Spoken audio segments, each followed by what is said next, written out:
Мен есімім Азамат Қызақтілек, Атырау облысынан боламын. Мен осы актер боламын. Дайындық мектебінде өте көптеген нәрселер үйрендім. Мен өзіме сенімдімін, грант қатысып кетем деген, жақсы өнер адамы болам деген сенімдімін. Себебі бұл жақтың дайындықтары өте керемет. Оның бәрін басына оңай санадым, бірақ қатты қиын болды, бірақ қиындыққа мойымай мен барлық тапсырмаларын орындап, қазіргі таңда актер боламының алған курсымды аяқтағалы жатырмын. Сәттілік бізге үйретіп жатырған Ақбөбек апайға, менің өзімнің апайым Ақбөбек апайға рахмет. Көптеген нәрселер үйрендім.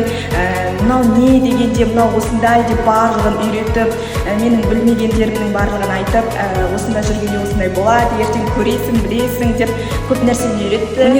Колледжіне дайындығым өте жақсы. Мен басында өзім сенімсіз болдым, мүмкін менікі емес шығар дедім, бірақ дайындала келе мұғалімдердің поддержкасы, орта таптым. Солардың поддержкасы арқылы мен өзім актриса боламын деп дайындықты дальше жалғастырдым. Дайындық өте керемет, апайлар барлық қиынды жақтарда болады, енді кейде еркелеп қаламыз, бірақ бәрі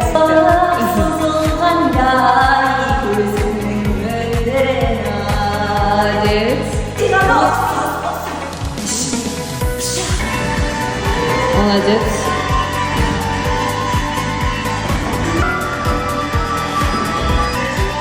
Смотри на ручку.